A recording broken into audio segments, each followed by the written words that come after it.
शायद ये 2011 की बात है कि मैंने एक पेशेंट देखा जिसके पखाने में तो खून आ रहा था और उसके जिस्म में प्लेटलेट्स और खून के खुलिये भी कम हो रहे थे। तो उस मर्ज़ को जब इन्वेस्टिगेट किया गया तो वो एक मर्ज़ HUS निकला। उसकी डिटेल में जाने की ज़रूरत नहीं, लेकिन उसकी वजह ये है थी कि उस पेशेंट ने गोश्त का इस्तेमाल किया था जो ना प्रॉपरली धुला हुआ था और शायद उसके पकाने में भी कोई कमी रह गई थी। उस मरीज़ के गुर्दे जौन से हैं वो तो हम नहीं बचा सके, मरीज़ ज़रूर बच गया। लेकिन इस वक्त ये वीडियो बनाने का मकसद ये है कि शायद बड़ी ईद की भी आमद है और गोश्त का इस्तेमाल भी करना है, तो उसे हैंडल कैसे किया जाए। ये ना सिर्फ ये कि ये आर्जी तौर पे छोटे मोटे पेट ख़राब से होने से बचा सकता है, ये कोई बहुत बड़े इम्तहान से भी आपको बचा सकता। तो आज की वीडियो के अंदर हम टेक्निकली पूरी दुनिया में जो राइज साइंटिफिक रिकमेंडेशंस हैं उनको बुनियाद बना के अपने सिचुएशन के साथ उनको कैसे मिलाया जाए, इस पे बात करेंगे। हमारा मिशन और दुआ है मुकम्मल ज़िंदगी तमाम इंसानों के लिए। इंशाअल्लाह जिस्मानी और ज़हनी सेहत से रिलेटेड वीडियोस हम आप तक लाते रहेंगे। चैनल को सब्सक्राइब कीजिए ताकि ये इल्म आप तक पहुंच सके। तो नंबर 1, सबसे पहले है HACCP एक है इंटरनेशनल गाइडलाइन जिसके मुताबिक hazard analysis and critical control points उसमें बताए जाते हैं। उसको 2 हिस्सों में डिवाइड किया जाता। एक वो हिस्से जिसके अंदर जो उसने गोश्त बनाना है या गोश्त को हैंडल करना है वो क्या हालात अपने रखे, वो कितना साफ़ सुथरा रहे, उसके किस साफ़ सुथरे होने के मयार क्या हों। और दूसरा ये कि जब एक दफ़ा गोश्त बन चुका तो उस गोश्त को हैंडल करना, उसको फ्रिज से निकालना और उसको धोना कैसे और उसको पकाना कैसे, इसके बारे में भी है। और इनकी बुनियाद पे बहुत सारे बड़े होटल्स जोन से हैं उनकी किचन जोन से हैं वो चलते हैं। तो HACCP के जो मुख्तलिफ मयार हैं उन्हीं के लिहाज से शुरू करते हैं। सबसे पहले पर्सनल हाइजीन। पर्सनल हाइजीन में जिस इंसान ने गोश्त बनाना है उसके कपड़े जोन से हैं उसके अंदर एक एप्रन होना चाहिए, उसके बाल जोन से हैं वो एक कैप के अंदर होने चाहिए, आइडियली उसके पास ग्लव्स भी होने चाहिए जो हर दफ़ा बदले और साफ़ हों। हम ये जानते हैं कि हम जो पाकिस्तान, इंडिया, बांग्लादेश में जो हमारे कसाई हज़रात हमारे पास मौजूद होते हैं वो शायद इनमें से एक भी काम नहीं करते, लेकिन ये कम अज़ कम अगर हमें पता है तो उसकी बुनियाद पे हम उनको रिकमेंड कर सकते हैं कि आपके कपड़े में ये ख़राबी है, ये गोश्त को लगा है, इसे ख्याल करना शुरू कर दें।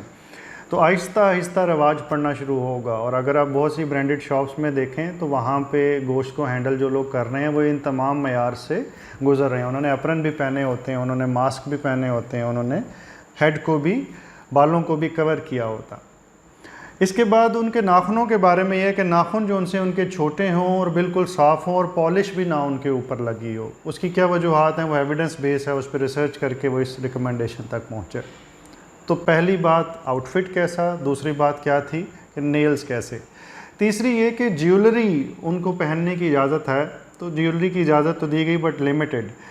एक सिंपल सी रिंग वो पहन सकते हैं और कानों के अंदर ईयर रिंग जो सा है वो सिंपल सा होना चाहिए। वो जो सा लंबे लंबे कोई ईयर रिंग हैं, अगर कोई फ़ीमेल हैं या कोई बास्कत मेल कसाई हज़रात ने भी ईयर रिंग्स पहने होते हैं जो नीचे लटक रहे होते हैं, तो वो जो लटकने वाले ईयर रिंग्स हैं उनको वाइट करने का कहा गया। इसके अलावा रिस्ट वॉच पहनने की इजाज़त दी गई बशर्ते कि वो वाटर प्रूफ हो और उसको भी साफ़ रखा जाए। उसकी कुछ शराइत हैं जिसकी मेरा ख्याल बहुत डिटेल में जाना इसलिए ज़रूरी नहीं कि ज़्यादातर जो वॉच का रवाज है वो अब तो ख़त्म होता जा रहा। इसके बाद फिर बात ये आ जाती है कि जिस जगह, क्योंकि ये उन चीज़ों के लिए बनाया गया था, उन मकामात के लिए बनाया गया था जहाँ पे गोश्त एक बड़े लेवल पे प्रोड्यूस हो रहा था, तो उन्होंने ईटिंग के भी प्रोटोकॉल्स रखे कि इस दौरान में अगर उसने कुछ खाना है तो वो जगह सेपरेट होनी चाहिए। मिसाल के तौर पे वो कुछ भी खा रहा है और उस खाने के पीछे के छोटे छोटे मवाद वो भी अगर गोश्त के ऊपर उसके ज़र्रे लगे रह जाएँ तो उससे गोश्त एक बड़ा ज़बरदस्त फर्मेंटिंग मटेरियल होता है, उसके ऊपर कोई भी बैक्टीरिया बड़ी जल्दी ग्रो कर सकता है। इस फुल ऑफ न्यूट्रिशन, उसमें ताकत होती है, तो उसको खाने पीने की वैसे चीज़ों से अलहदा होना चाहिए। तो अगर हमने भी कुछ खिलाना पिलाना है अपने कसाई हज़रात को तो वो एक अलहदा थोड़े से दस्तरखान पे कर दिया जाए। सिगरेट पीने की भी इजाज़त इस गोश्त के साथ नहीं होती। और उसकी भी बहुत सारी वजूहात हैं, लेकिन हमारे यहाँ ये भी चीज़ें चल रही होती हैं। हाथ धोने का एक प्रॉपर इंतज़ाम होना चाहिए आपके पास, और साबुन रखा हो गैराज में या जहाँ पे भी आपने ये काम करवाना है, और हाथ अच्छी तरह धोएं, उनके साथ धोएं ताकि उनको भी थोड़ी सी तरकीब हो और वो भी साथ धोएं, और कहा भी जा सकता। और हाथ धोने के साथ साथ फिर वॉशरूम जो सा है जहाँ पे अमूमी तौर पे कसाई हज़रात जाते हैं वो भी साफ़ हो, और मेक श्योर कि वहाँ पे भी वॉश बेसन के साथ साबुन रखा हो। बाज़ वो जल्दी में होते हैं, उन्होंने शायद एक दिन में 40 बकरे करने हैं या पता नहीं जानवर करने हैं या इस तरह की सिचुएशन से गुज़र सकते हैं, तो वो बड़ी जल्दी में होते हैं। अगर साबुन नज़र नहीं आएगा किसी वाज़े जगह पे तो हो सकता है कि वो वॉशरूम के बाद हाथ भी प्रॉपरली ना धोएं और पानी से कर लें, जिसका नुकसान आपको है, शायद उनको उसका कोई ख़ास नुकसान ना हो।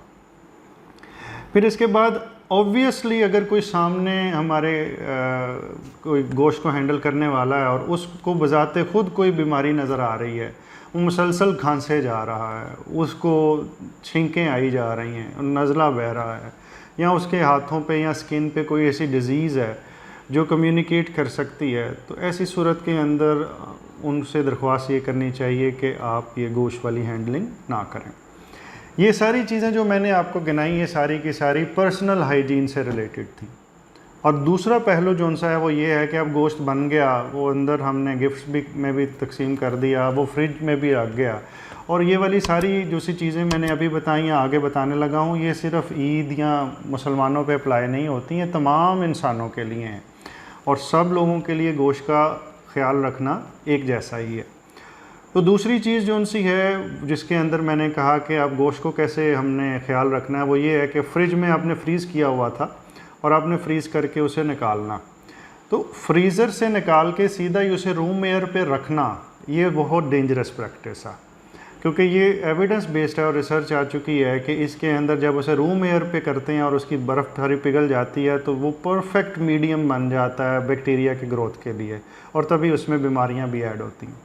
तो अगर आपने बर्फ़ उसकी बिल्कुल फ्रीज़र से निकालना है तो उसे फ्रिज में रखें और उसका टेम्परेचर लो करें ताकि वो डिफ्रॉस्ट हो जाए और उसमें वो खाने और पकाने के लिए तैयार हो जाए। दूसरे नंबर पे कुछ लोग ये नहीं मानते, तो उसके लिए अगर उन्हें डिफ्रॉस्ट करना है तो वो ठंडे पानी में करें, बिल्कुल गर्म पानी में उसको डालने से भी वही असर आएगा जो रूम टेम्परेचर में रखने से है।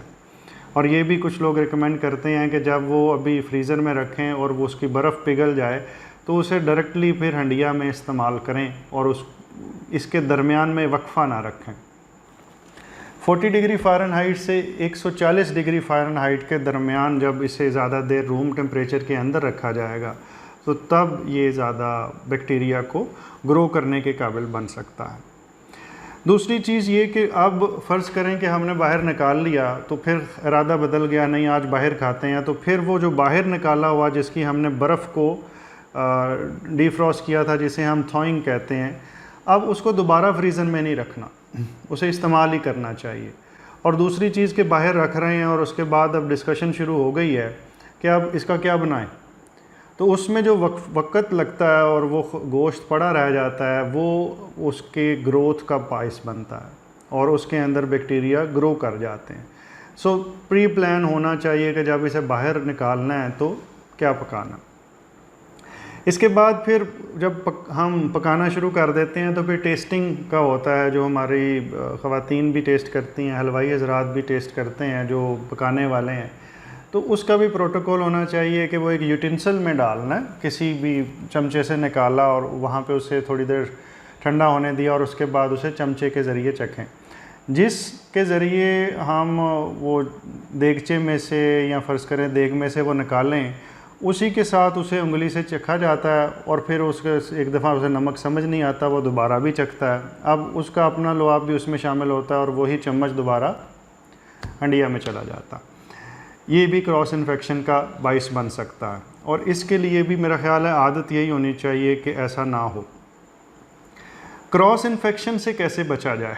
क्रॉस इन्फेक्शन का मतलब ये है कि गोश्त जो सा है वो आपने फ्रीज़र में जहाँ पे रखना है तो फ्रीज़र के लोअर वाले पोर्शन पे रखना है, क्योंकि उससे ब्लड के कोई कतरे निकल सकते हैं। अगर वहाँ से निकल के नीचे आपने कोई सब्ज़ी या कोई और चीज़ रखी है तो उसमें शामिल हो जाएंगे और कुछ अरसे के बाद वो शायद आपको बज़ाहिर नज़र ना आए कि इसके अंदर खून गिरा था, लेकिन उसके जरासीम वहाँ पे मौजूद होंगे।